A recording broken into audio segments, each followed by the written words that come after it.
Muy buenas noches, bienvenidos a la 8 de Valladolid, bienvenidos a Generación Encontrada. 25 minutos que tenemos por delante para debatir y además es el último programa, así que nos van a permitir que nos explayemos y además nos lo pasemos un poquito bien. Lo vamos a intentar durante el día de hoy. Vamos a ver si el tema da para ello. Yo creo que sí. Vamos a hablar de los nuevos partidos políticos, a ver qué sacamos.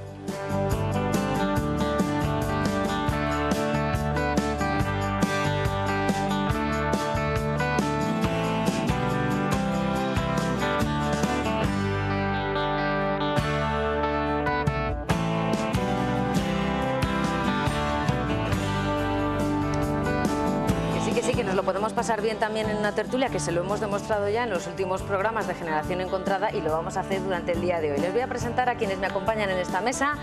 Tenemos a Alicia Gil, que nos acompaña por primera vez. Bienvenida, buenas noches. Buenas noches, muchas gracias, Beatriz. Ernesto Monsalve, que ya le conocen, ya ha estado con nosotros en varias ocasiones. Ernesto, ¿qué tal? Muy bien, buenas noches y felicidades por ese premio de Pero bueno, periodismo. no empecéis como el otro día, por favor, dejémoslo ahí el tema. Felicidades. Gracias, vamos a dar la bienvenida a Ángela de Miguel. También, Ángela, ¿qué tal? Muy bien, muy encantada de estar aquí con vosotros. Buenas noches. Bueno, tenemos la misión por delante de hablar de los nuevos partidos políticos y vamos a intentar hacerlo de una manera distendida, ¿eh? Eso sí, no os peguéis, no os peguéis, que antes os he visto ahí en un predebate bastante animado. Yo os voy a lanzar la primera pregunta, luego veremos a ver por dónde va el programa. ¿Se necesitan nuevos partidos políticos? ¿Quién quiere empezar? Venga, me lanzo yo. Venga. Yo creo que sí.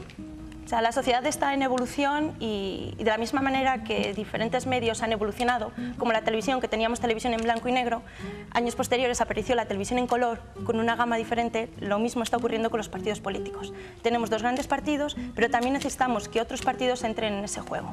Por lo tanto, a fecha de hoy, yo creo que sí. Pues yo creo que no. Yo creo que lo que en todo caso necesita ser cambiado son las personas. Es decir, unas siglas en sí mismas no son nada. Unas siglas representan a una agrupación política que tiene personas, que son las que en definitiva conducen el camino de ese partido. Igual que los partidos que hoy podemos considerar mayoritarios no son iguales con los líderes que tienen actualmente, como lo eran con los que tenían a lo mejor en los años 80, o alguno que pudieran tener más años, los que tenían en los años 30, pues igual que no son iguales, pueden no serlo en el futuro. Que cambie el color o los personajes que aparecen en una televisión no significa que el aparato haya desaparecido. Ángela. Bueno, yo creo que a los cambios hay muchas maneras de enfrentarse a ellos. Sí que es verdad que yo creo que a veces tenemos tendencia en nuestro país de cada vez que hay un cambio, una situación nueva, pues lo que queremos es destruir lo anterior y empezar de nuevo de cero. Eso tiene cosas muy bonitas, es muy apasionante, pero también la continuidad es importante, o que la renovación a veces se puede hacer también desde dentro. Creo que las opciones de adaptación, de cambio y de adaptarnos lógicamente a los tiempos, porque todo va cambiando, pues se puede hacer o con nuevos partidos o con renovaciones internas dentro del sistema que tenemos. O sea que ahí tenemos dos opciones, ¿no? Podemos encontrar otras opciones políticas o bien que se renueven los partidos políticos tradicionales, que yo no sé si han captado ese mensaje que le lanzaron los ciudadanos el 25 de mayo. ¿Algo hay que cambiar? ¿Vosotros consideráis que eso fue un aviso? Porque, en fin, hubo una gran parte del electorado que votó a un partido político que había nacido poquitas semanas antes, en el mes de enero, o pocos meses antes. Bueno. Sí, pero... Hombre, yo creo que efectivamente tendrán que darse cuenta de que tenían que cambiar. Puede ser que los grandes partidos españoles en parte han estado un poquito alejados o muy centrados en sí mismos y un poco alejados pues, de lo que la sociedad en cada momento les estaba pidiendo y demandando. Y yo creo que ha sido una llamada de atención porque muchos ciudadanos pues, no se sentían escuchados, ni atendidos, ni comprendidos. Que no quiere decir que puedan ser escuchados, atendidos y comprendidos por estos mismos partidos. En el momento que dejen un poco de mirarse al ombligo a ellos mismos y se den cuenta de que hay gente también fuera y que al final quienes les pagamos somos los ciudadanos y que nos tienen que escuchar. Bueno, yo creo que no es que los ciudadanos hayan cambiado su voto. Realmente los partidos, o el partido al que te estás refiriendo en concreto, tiene un 6% de votos del total del electorado. Yo creo que lo que ha ocurrido es que ha habido una llamada de atención de la gente que tradicionalmente votaba y en este caso ha dejado de votar.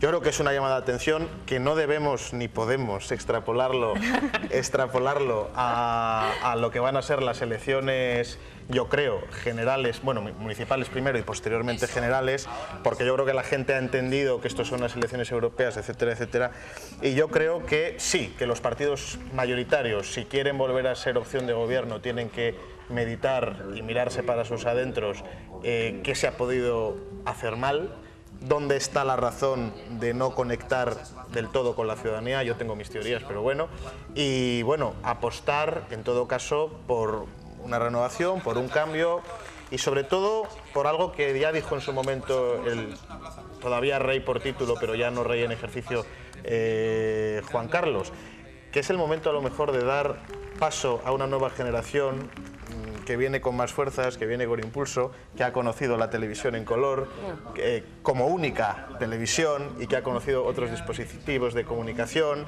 iPads, ordenadores, etcétera, etcétera. Bueno, en fin, personas que ya pertenecen a esta generación, a esta era, y dar un relevo para a lo mejor intentar conectar. Yo creo que esa sería una de las lecturas que podemos hacer de las elecciones europeas. O sea, esas encuestas que hacen estimaciones de que en las próximas elecciones podrían sacar entre 38 y 58 escaños, que sería la entrada más fuerte de un nuevo partido en política, en toda la historia de la democracia. Están cocinadas. ¿Están cocinadas? No, no es que estén cocinadas, es que esas encuestas se está traspolando los datos que se han obtenido de las elecciones del 25M. No, son encuestas aparte, encuestas hechas... Sí, claro, pero vamos a ver, unas encuestas hechas a rebufo de una situación un poco caliente como fue el resultado del 25M.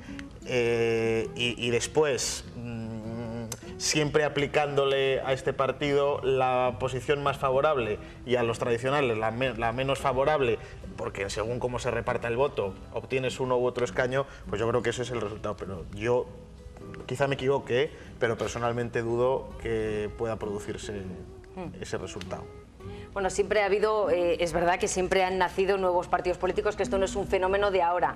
Sin ir más lejos, entre el año 2011 y 2012 nacieron 400 y pico nuevos partidos políticos, es decir, que estamos ahora hablando de algo, de un fenómeno de esos nuevos partidos políticos, fijándonos precisamente muy probablemente en el caso de Podemos, aunque bueno, antes vino Equo, vino Vox, etcétera, otra serie de partidos políticos que han nacido durante los últimos años, los últimos meses. Bien, ¿por qué creéis que es en este momento en el que están naciendo estos nuevos partidos políticos que están teniendo su repercusión?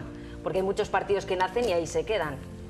Yo creo que tendríamos que buscar el origen en los movimientos que se generaron con el 15M, las diferentes mareas y toda la indignación que surgió a raíz de la situación económica, situación social que se estaba viviendo en España. En aquel momento arrancó con mucha fuerza y bajo mi punto de vista, por supuesto, pienso que el mayor error que tuvieron fue que no hubo un líder, no hubo una figura que aglutinara, que cristalizara todo ese malestar y se presentara en las elecciones del 2011. Por lo tanto, llegó a fracasar ese movimiento. Decían, somos tremendamente democráticos y tremendamente inoperantes. Exacto. Ese era el problema. Exacto. Entonces, creo que con el caso de Podemos han visto todo ese potencial del malestar que se estaba gestando en la sociedad y lograron crear un partido que se ha presentado en unas elecciones. Las elecciones europeas. También es cierto que aparte de valorar los resultados, tendríamos que valorar la no participación, que también tiene mucho que decir. Exactamente. Los partidos grandes, el bipartidismo, no ha conseguido el 50% de los votos. Y sin embargo, se han repartido el pastel, el resto, el 50%, partidos pequeños, que no se esperaba tanto de ellos. Por lo tanto, si vivimos en lo que se denomina campaña permanente, podríamos denominar la campaña europea, las elecciones europeas, como una pre-campaña, para que en las elecciones locales y en las generales del año que viene se pusieran las pilas los partidos. Ángela. Bueno, yo creo que efectivamente es complicado un poco extrapolar la situación que hay ahora, porque cuando uno va, no es lo mismo cuando tú votas a un Parlamento Europeo o en un momento en que no hay elecciones, a cuando tú tienes que nombrar un representante para que ella vaya a tomar decisiones que te van a afectar de manera directa. Primero porque ha habido mucha gente que no ha ido a votar, ha habido mucha gente desencantada con muchas de las políticas que se están haciendo y esa gente no ha ido a votar. Eso también es importante. Y esa gente cuando vaya a votar probablemente, o es fácil que lo vuelva a hacer por uno de los dos partidos mayoritarios que son a los que habitualmente va a votar. O quiere un gobierno estable. Si tú quieres una estabilidad, vas a votar a uno de los dos grandes partidos, eso es lo habitual. Y va a haber mucha gente que va a querer estabilidad. Y ahora lo que la gente ha querido es protestar, manifestar que está cansado de una clase política que no está resolviendo los problemas de los ciudadanos, que no está conectada con los ciudadanos, que vemos que están muy lejos, con unos niveles de corrupción altos y sobre todo no tanto con que haya corrupción, que pueda haber similar a otros países, sino que personas corruptas siguen dentro de los países, de los partidos, perdón. No se toman medidas ejemplares, parece como que todos estamos tolerando, entre ellos pues se reparten todo.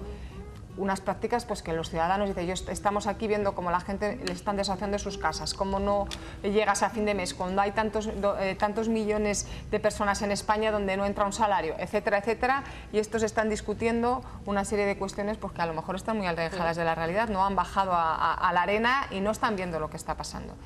Claro, había que manifestar la protesta. Hay dos maneras de hacerlo. Muchos se han quedado en casa no votando. Sí.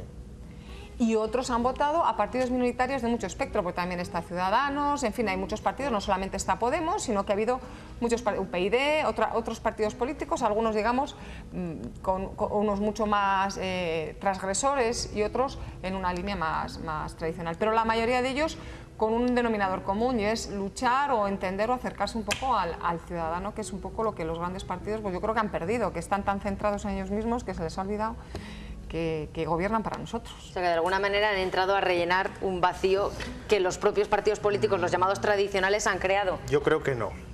Ernesto, no exactamente, o sea, con un matiz. Vamos a ver, yo creo que cuando un partido surge como ha surgido surge radical. He dicho de otra manera, surge planteando ideas que van un poco en contra de todo y de nada, planteando planteamientos, valga la redundancia, que de alguna manera saben ellos mismos que no van a poder poner en práctica, y me estoy refiriendo, tengo aquí el programa electoral, pues por ejemplo al hecho de suprimir las fronteras en España y permitir que todo el que quiera ser español, en el momento en el que pise territorio español, lo sea.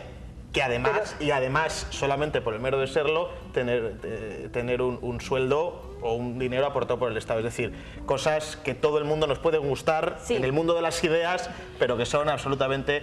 es decir, si Podemos creyera de verdad que puede gobernar, no plantearía ese programa electoral. Tampoco, y si lo planteara, sabría que no lo podría cumplir. Tampoco me gustaría que esto se convirtiera en un debate sobre el programa electoral de Podemos, primero porque no lo hemos estudiado a fondo, y segundo porque lo justo sería tener a una persona aquí que a lo mejor nos explicara alguno de los términos. Entonces, bueno, por encima de ideas vamos a intentar hablar de por qué ha llegado a lo mejor Podemos y no tanto de lo que plantea, que también es importante. ¿Vosotros creéis que el mensaje ha sido también fundamental para captar esos votos? Porque por lo que me decíais parecía que daba un poco igual lo que planteara Podemos, sino simplemente el hecho de que naciera otro partido político.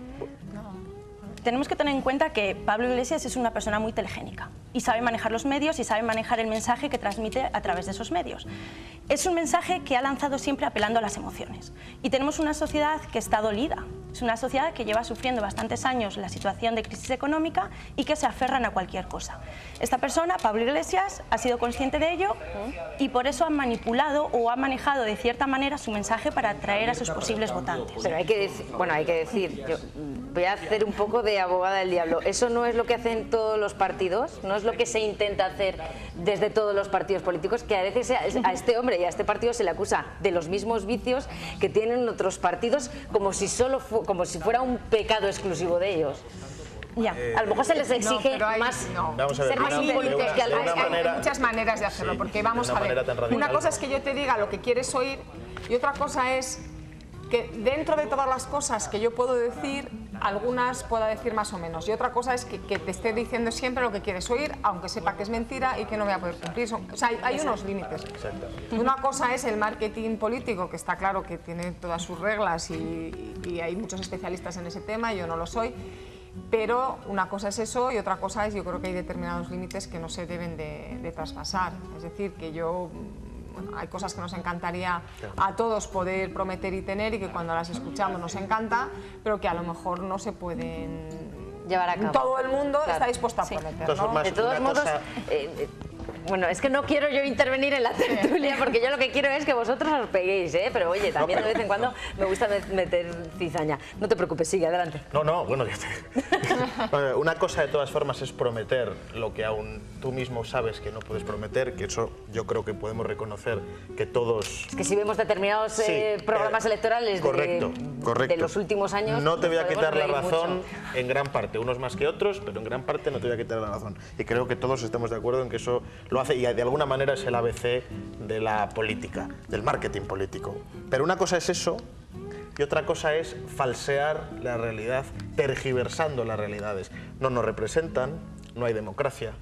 El sistema está corrompido para que no haya democracia, no hay libertad de expresión, no hay libertad de manifestación. Todos estos son mensajes que monarquía o democracia, mensajes tergiversados, distorsionados, manipulados para lanzar mensajes que son totalmente falaces y demagógicos, que son lo que en mi opinión no hacen los partidos o no hacían de manera general los partidos grandes. Venga, vamos a entrar en ese juego que me ha gustado. Las principales diferencias entre estos nuevos partidos políticos, si queréis nos centramos en Podemos, que le conocemos. Que yo creo que no todos los nuevos que están saliendo llevan la misma línea. No, Vox no tiene nada que ver, Ciudadanos no tiene nada que ver, UPyD no tiene nada que ver. O sea, hay partidos que nacen con un sistema de funcionamiento totalmente acorde con el modelo sistema democrático que tenemos, con un funcionamiento interno distinto, con programas electorales diferentes y con ideas distintas, pero, digamos, respetando las mismas reglas del juego, intentando cambiar determinadas reglas desde dentro.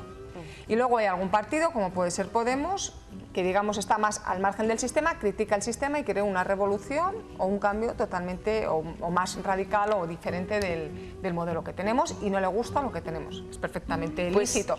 Pero hay otros pequeños que son alternativa y que lo están defendiendo dentro del mismo modelo sistema. Pero pequeños no significa que sean nuevos, porque UPyD... O nuevos, bueno, pequeños son nuevos, pero UPyD... Es que nuevos de estas elecciones, efectivamente, bueno, nuevos Vox, de los últimos Vox 2 años, Vox y Podemos. Pero Ciudadanos, por ejemplo, la salida al resto de España ha sido nueva también. Antes estaba solamente... Ciudadanos, ¿no? También, Ciudadanos, con un programa muy centrado en Cataluña y, sin embargo, en estas europeas se han presentado en todo el territorio con un programa ya, digamos, distinto para todo el territorio nacional. Pero yo quería que jugáramos a un juego, valga la redundancia. Vamos a ver si me sacáis entre todos diferencias entre los nuevos partidos y los partidos tradicionales. Perdón, tú. Sí, que vamos a dejar hablar, por favor, que es nueva, pobrecita, y luego no va a querer volver porque la hemos tratado mal. Por favor. Vale, gracias. Yo creo que una de las mayores diferencias está dentro de la estructura de partido. Investigando un poco Podemos, me ha hecho gracia encontrar que ellos se autodenominan en su estructura interna como grupos de trabajo llamados círculos. Círculos autónomos de Podemos, Podemos para los animales, Podemos medio ambiente. Eso me recuerda mucho a Obama, la campaña de Obama que llevó tanto en el 2008 como en el 2012. Obama llevaba una estructura a nivel local en el que la gente se estructuraba y trabajaba en equipo y creó grupos como Moms for Obama, Veteranos para Obama, Afroamericanos para Obama, y he visto que Podemos quiere realizar lo mismo.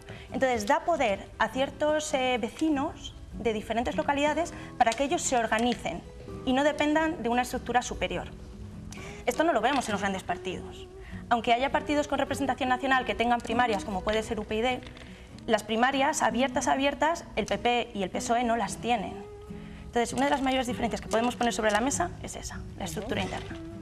Bien, yo hablando de las diferencias que veo, sobre todo entre Podemos y los demás partidos a los que nos hemos referido, excluyendo el PP y el PSOE, me estoy refiriendo a UPyD, Ciudadanos, Vox.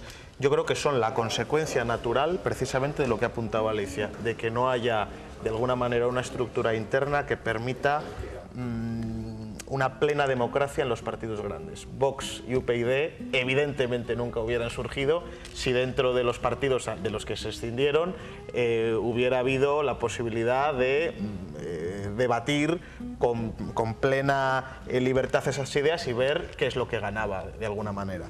O sea, punto uno es eso. Por eso estos dos partidos pequeños, aunque yo Vox francamente creo que ha nacido muerto, pero bueno, podemos hablar de él. Pero bueno, estos dos partidos pequeños, me estoy refiriendo a UPyD y Vox, son lo que digo, consecuencia, y tienen un mensaje muy parecido realmente al troncal que tenían en su momento, cambiando 2 o 3 llaves que de alguna manera en el partido del que vienen es que estamos hablando eran ambiguas, de partidos, y entiéndanme y perdónenme, no quiero ofender a nadie, de rebotados de otros partidos, y a lo mejor podemos ser un rebotados del sistema. Bueno, yo creo que no ofendes a nadie. UPyD, la líder, es... ¿Quién sabe? Evidentemente que hay gente que tiene la piel muy fina. Vamos a ver, son palabras al fin y al cabo. Yo creo que no se ofende a nadie cuando se recuerda que Rosa Díez viene de haber perdido unas primarias que si hubiera ganado no hubiera nunca creado el UPyD, y Vidal Quadras, pues en fin, es que era eurodiputado del PP, y cuando le dicen que no vas de la lista de eurodiputados del PP, pues se une a Vox. Es decir, creo que no has ofendido a nadie con lo que has dicho. Bueno, pues esto por un lado.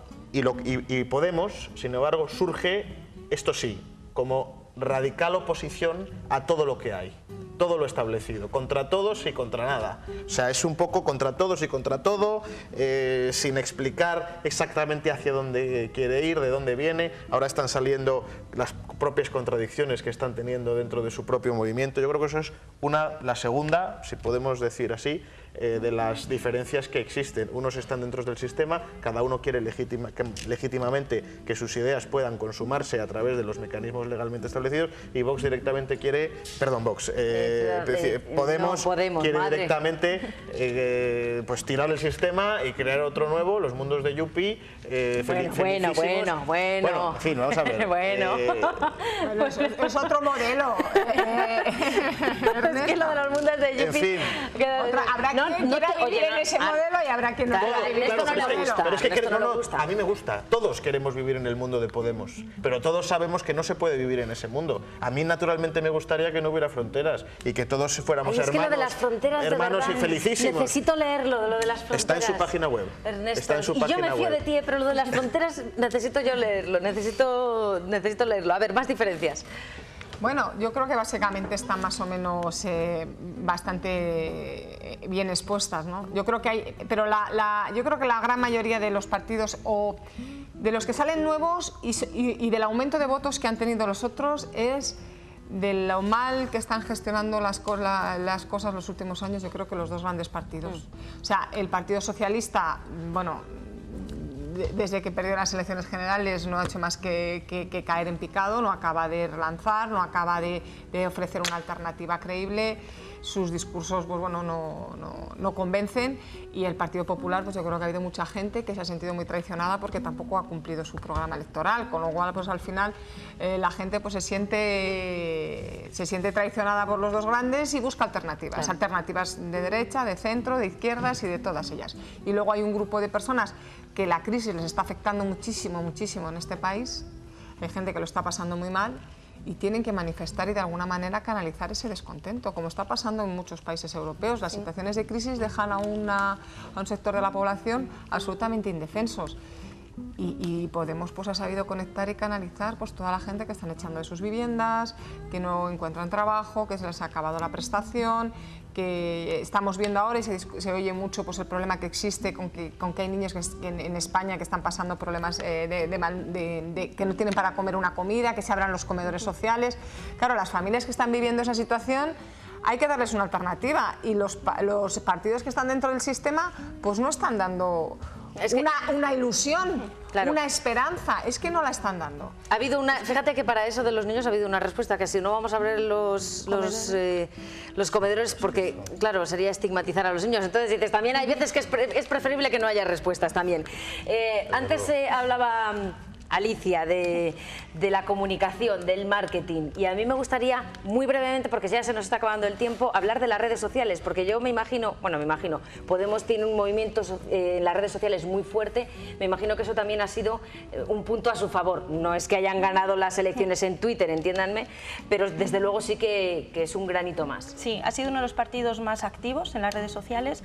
De hecho, en su canal de YouTube ha sido uno de los partidos con más reproducciones de los vídeos. Lo mismo en Twitter, ha tenido el mayor número de seguidores, y en Facebook igual.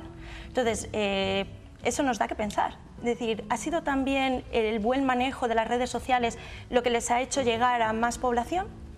o solamente ha sido los mensajes que lanzaba Pablo Iglesias desde los medios de comunicación tradicionales? Una combinación. Es importante. Cuando Ángela hablaba de que en otros países europeos ha sucedido lo mismo, me ha venido a la mente el caso de Grecia, el partido Topotami, que es el río, en el que un periodista, cansado del sistema político, decidió crear su propio partido.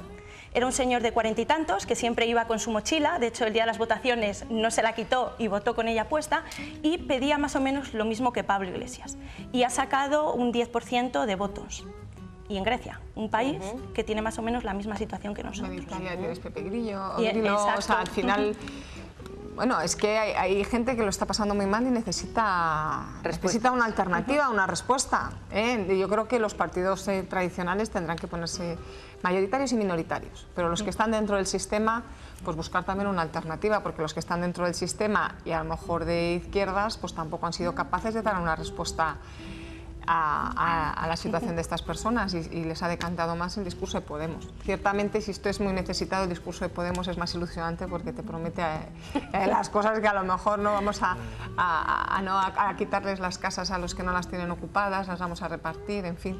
Un discurso que a lo mejor es complicado de cumplir y que tiene su parte B que nadie la dice, es decir... Claro, un problema es que yo puedo endurecer, pero aunque no estamos saliendo, pero vamos, que yo puedo endurecer y que no haya desahucios, pero si no hay desahucios jamás te vas a poder comprar una casa y nadie te la va a alquilar, con lo cual, ¿dónde vas a vivir? O sea, al final tienes que buscar un equilibrio, porque el banco no va a regalar el dinero, entonces los bancos no te van a prestar.